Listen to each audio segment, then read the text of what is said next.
J'avais 11-12 ans. Tous les soirs, après l'école, il venait, il me disait tu montes. Et je savais ce que ça voulait dire. Et j'ai pris l'arme. Je me rappelle juste d'avoir fermé les yeux et d'avoir vu une lumière et un gros bruit. 리옹 북부 부르고뉴 지역의 작은 마을. 4명의 아이와 그들의 부모. 겉으로는 평범하게 보였던 이 가족은 한 여성의 비극으로 만들어진 것이었습니다. 그리고 이 여성은 더 큰 불행을 막기 위해 자신의 계부였던 남편을 총으로 살해했습니다. 하지만 바코는 자신과 아이들을 보호할 장치가 없어 결국 살해에 이르게 된 것이라고 주장했습니다. 도대체 바코와 바코 아이들에게는 어떤 일들이 일어났던 걸까요? 프랑스에서 모두 알고 있었다라는 책이 발간되었습니다. 이 책에는 한 여성이 12살 때부터 계부에게 당한 성폭행, 구타, 모욕 등 지옥 같았던 자신의 과거를 폭로하는 회고록이 담겨 있습니다. 책 제목은 조금만 관심이 있었다면 누구나 그들의 비극을 알아챌 수 있었지만 사회로부터 외면받아 이 같은 일이 벌어졌다는 것을 의미합니다. 40세 프랑스 여성 발레리 바코. 그녀의 유년 시절은 정말로 끔찍했습니다. 12살 때 계부였던 다니엘 폴레트로부터 성폭행을 당했습니다. 하지만 바코의 어머니는 이 사실을 알고도 신경 쓰지 않았습니다. 이후 폴레트는 1995년 근친상간 혐의로 수감돼 3년간 옥살이를 했지만 그 이후로도 바코를 찾아와 성폭행했고 둔기를 때리며 구타했습니다. 어머니는 바코가 임신하지 않는 이상 신경 쓰지 않는 듯한 모습이었습니다. 또한 바코는 강제로 다른 여성과 성행위를 모습을 촬영해야 하기도 했습니다. Et une fois, je me souviens que je me suis beaucoup plus débattue. Et là, je me suis retrouvée avec des brûlures parce que c'était sur le tapis du salon. Et au fil du temps, j'ai compris que pour que j'ai moins mal et que ça passe plus vite, il fallait se laisser faire au lieu de se défendre. J'avais 11-12 ans. Tous les soirs, après l'école, il venait, il me disait tu montes. Et je savais ce que ça voulait dire. Votre mère le sait? Pour moi, je croyais qu'elle le savait pas. Et avec les années qui passent, avec tout ce que j'apprends, je me rends compte qu'en fait, elle devait le savoir, mais elle n'a jamais rien fait.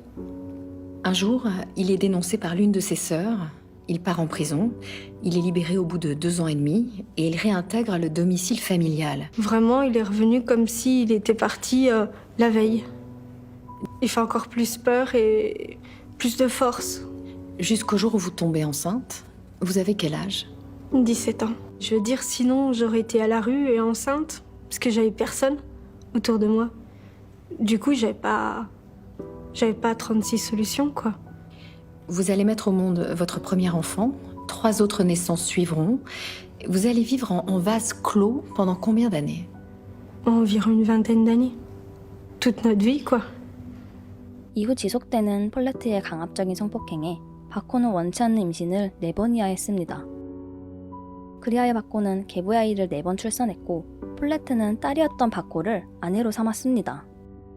알코올 중독이었던 폴레트는 자녀들을 수시로 때리기도 했으며 바코에게 무려 14년 동안 강제로 성매매도 시켰습니다. 운전기사였던 그는 은퇴 후 자신의 승합차 뒤에 매트리스와 커튼을 달아 남자들과 관계를 맺게 했습니다. 자신의 명령에 따르지 않으면 죽이겠다고 권총으로 협박했죠. 경찰에 신고하기도 했지만 도움을 받을 수 없었습니다. 하지만 지옥 같은 시간들을 보내는 바코에게는 더 큰 걱정거리가 있었습니다. 바코는 19살이 된 셋째 딸이 걱정됐습니다. 자신 역시 딸이었을 당시에 성폭행을 당했기에 폴레트의 관심이 딸에게 가는 것을 경계했습니다. 그리고 걱정은 현실이 됐습니다. 폴레트는 바코의 딸에게 침대에 같이 눕자고 쓰다듬고 팬티를 입고 있는지 물었습니다. 옷을 갈아입는 모습을 지켜보기도 했죠. 이 이야기를 딸에게 들은 엄마는 이성을 잃었습니다.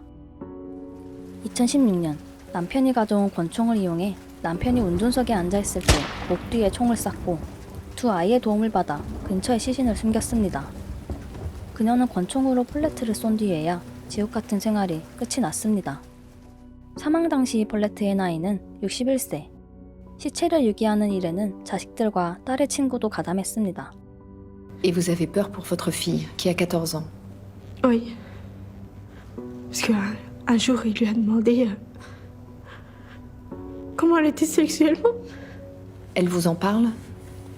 Ça l'inquiète. C'est qu'elle a peur parce que elle sait ce qu'il me fait faire.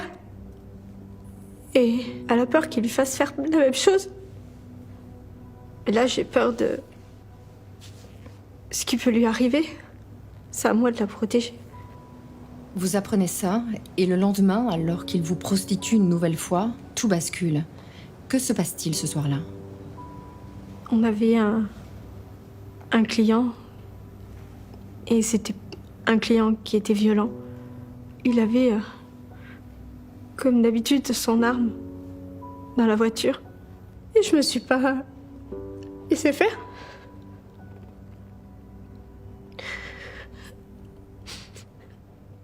Et du coup, le client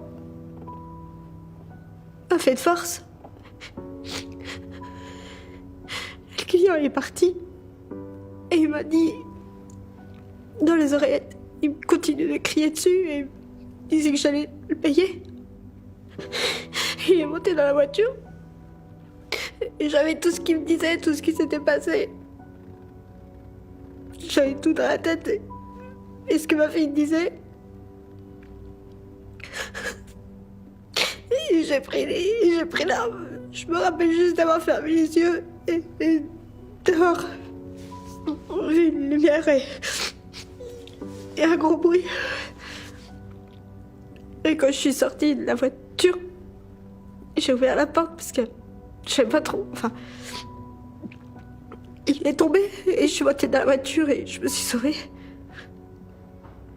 Parce que j'avais peur qu'il me tue.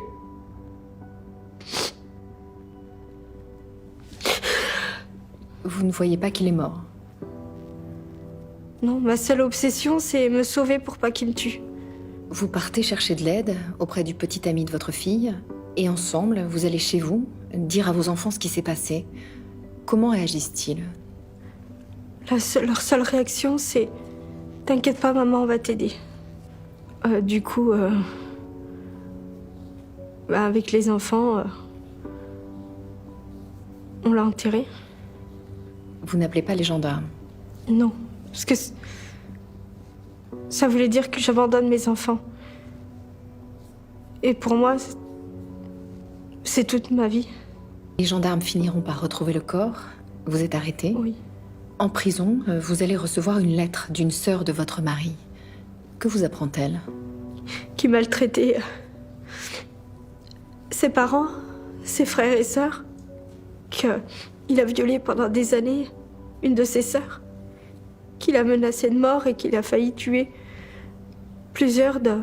2017년 박호는 체포돼 살해 사실을 인정했고 재판이 진행되는 동안 풀려났습니다.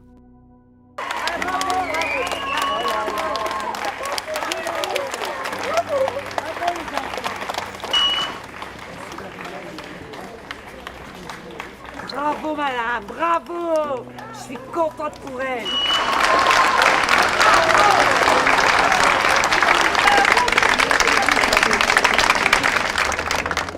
그녀의 자녀 중 2명은 폴레트의 시신을 철회하는 것을 도운 혐의로 6개월의 집행유예를 선고받았습니다.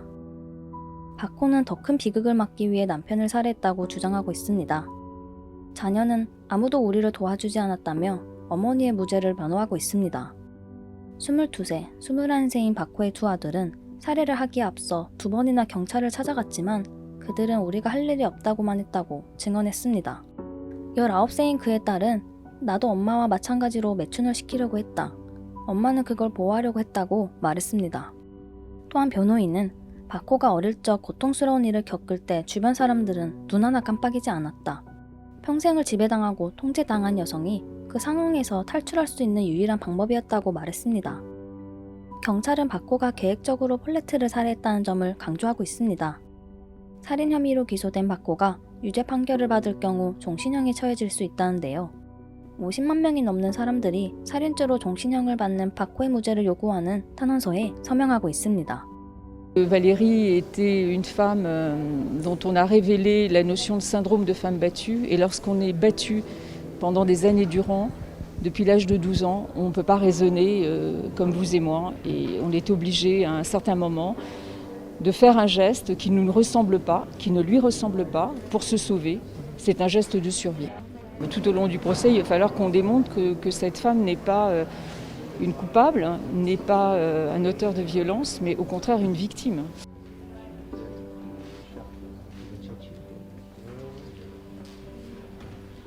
Je vais m'opposer à ce qu'on retienne la préméditation qui a été retenue dans ce dossier par l'accusation. Enfin, j'ai vécu toute ma vie en croyant que je le méritais, que c'était à cause de moi. Vous pensez mériter cette peine après ce que vous avez vécu? Oui. Oui, parce que j'ai quand même enlevé la vie à quelqu'un. Et c'est complètement normal que j'aille en prison pour ce que j'ai fait. 15 ans. Ce que je redoute, c'est d'abandonner mes enfants et ma petite fille. Parce que je sais que je vais partir pour longtemps. Et d'un autre côté, j'ai hâte que ce procès se fasse. Je le considère un peu comme mon procès, oui. Et savoir si j'arrivais pour une fois dans ma vie à être plus forte que lui. C'est comme ça que je le ressens.